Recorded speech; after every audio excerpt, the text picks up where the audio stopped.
Hey, this is part 3 of our interview with Christine Singer-Luna. She's a candidate for mayor of Whittier here this year of 2020. And I want to continue with the homeless, some stats.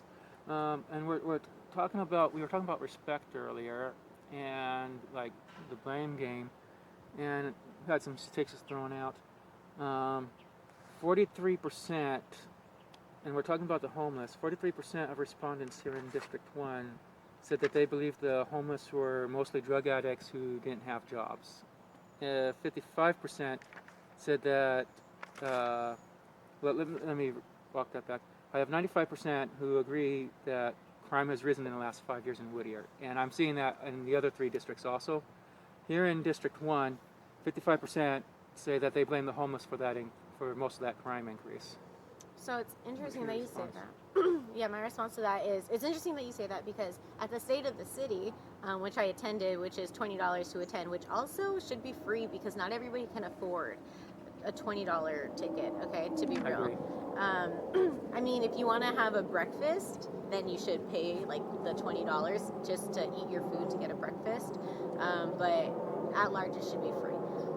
So that's how I feel about that. But specifically about the State of the City, the now retired city manager Jeff Collier stated that safety had increased and crime had decreased. Yes. So, you know, that's one aspect of it. You know that Whittier PD stats, and also if you look at stats from the FBI, they actually show that there's been a decrease. So the question is, why are so many people thinking that it's the opposite? Absolutely. So I'll share my theory on that. Again, it's just a theory, a hypothesis. I don't know the proof, right? I ask people how they feel, and when I ask individuals how they feel about crime, a lot of them tend to have Ring cameras, right? And if you're familiar with the Ring, or if you're not familiar with the Ring, it's something like this, and it has like a little camera here, and it'll track you if you walk past, and it will record data.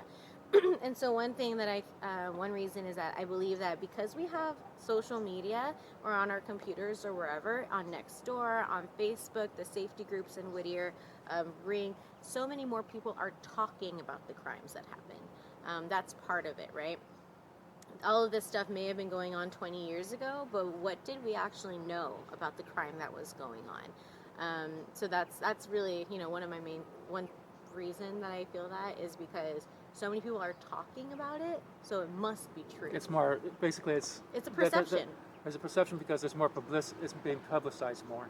Right, just like how, everybody's was talking about the Greenway Belt, right? Not only did the Greenway Belt, well, first of all, it's right front and center for everybody coming into our town, but also it was publicized all the time.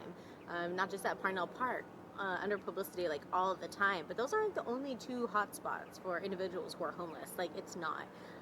If you go to Uptown Whittier, you see the same people there. Even here at this park, I recognized a fellow that I've seen in Uptown Whittier. So it's homelessness isn't specifically just in those areas, or crime isn't specifically happening in these neighborhoods. What it is I believe is a hyper focus on crime because that's what people are talking about. Okay. On that, we asked them to rate the city council on several issues. One of those issues was crime, and the city council, 70% of the residents in all 4 districts gave them a low rating on handling crime. Again, we did a rating on each of the candidates. Connell came in at 3.69. You came in at 3.03. Vinatieri, the incumbent, came in at 2.8. Okay. So you're ranking pretty high on when it comes to how people perceive how the candidates are gonna. You're pretty much the second person that they would turn to as far as being the best to handle crime in Whittier. And we have 58% that give Whittier PD. So it's like they think the 58% say Whittier PD is doing a really good job. So they're getting high. Whittier PD itself is getting high ratings, but the council isn't getting such high ratings. Your thoughts on that? Right. So thank you everybody who voted. I appreciate your time that you take to go to these polls and vote for them. They're really important because they help me out, they help you out, kind of understand what people want, right? Yes. So appreciate you doing that, and thank you for voting. So the way that I would do that, I've been on police ride-alongs. I've been on one in the evening on a Friday night, and then I've been on one on a Friday morning, just to kind of see how different they are. And you can also take a free ride-along with Whittier PD if you live in the city of Whittier. You're allowed 2 ride-alongs a year, one every 6 months, if you so choose. So they're really interesting. Again, I did it because a year ago I did it just because I won it, like as a silent auction prize. And then this year I decided to do it because I'm running for office and I want to see how things have changed, right? So, how would I handle it? Well, we really need to look at getting more resources to our Whittier PD. You know, there's a candidate Savage, Mr. Savage, who says we need more police. I think that he said we need a lot more police than we can afford right now. And I think like 400's a lot. I wanted to ask him. I have an interview coming up with him on Friday, and I was going to ask him just how realistic his numbers are on that. I think that it's a great projection of a goal maybe one day. Realistically, it's not going to happen overnight. And that's another thing. It's like people need to know things aren't going to happen overnight. I had made a comment. They asked about 2 4-year terms. I said, I would like to have 6 years because that's enough time to get stuff done. Government moves so slow. Like, there's only so much you can do in 2 years. And so, if I have the honor of being elected by the people, thank you. I would really appreciate being reelected, for my 2nd and 3rd term, because that's how you can get stuff done.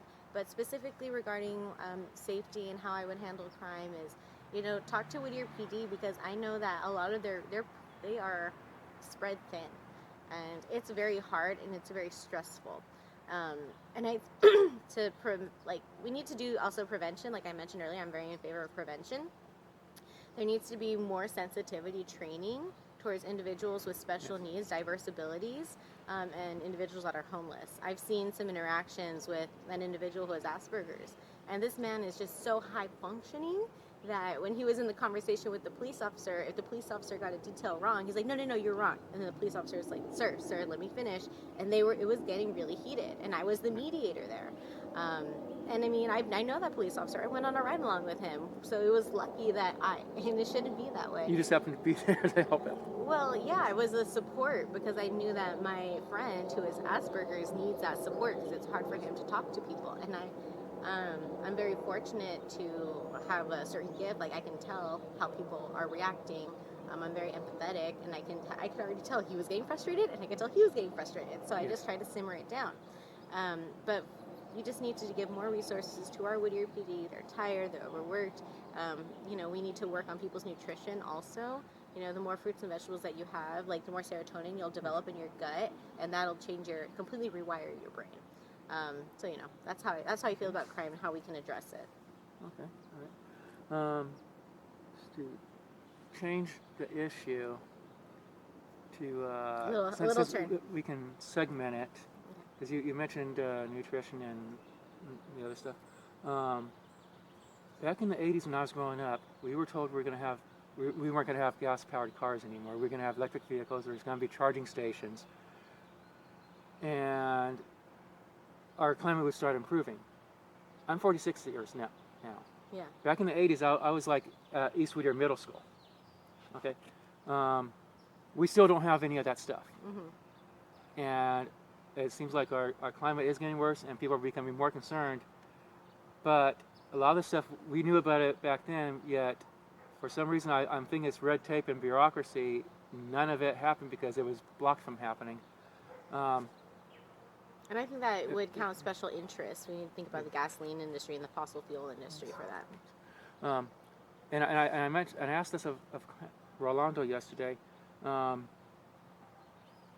Charging stations and encouraging people to buy electric vehicles, alternative fuel vehicles. If you're elected, how would you go about that? So yeah, that's a great question because that has been a part of my plan. So I have a Green Whittier plan. You go to my website to really read about it. And truly, I developed this plan because I don't think our city is doing enough for the environment and prevention for our safety. It's great that so many of the candidates are in support of not drilling for oil. Whether or not they're accepting money from oil, I don't know. That may be something to look into.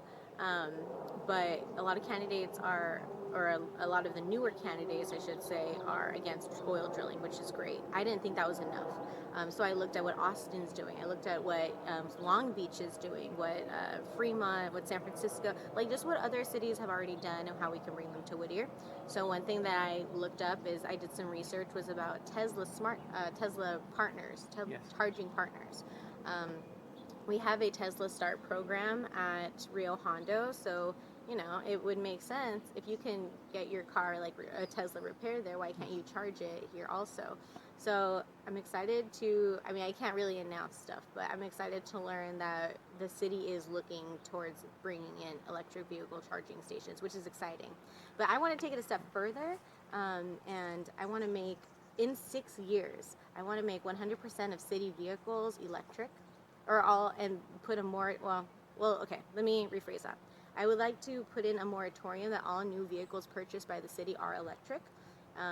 And so, for every new vehicle that we get will be electric. And if we have our gasoline vehicles... Gradual phase out of the other kind. Correct. Gradual phase.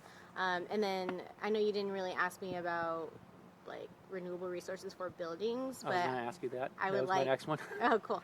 I would like in 6 years... I mean, these are very ambitious goals, but they can be done with time.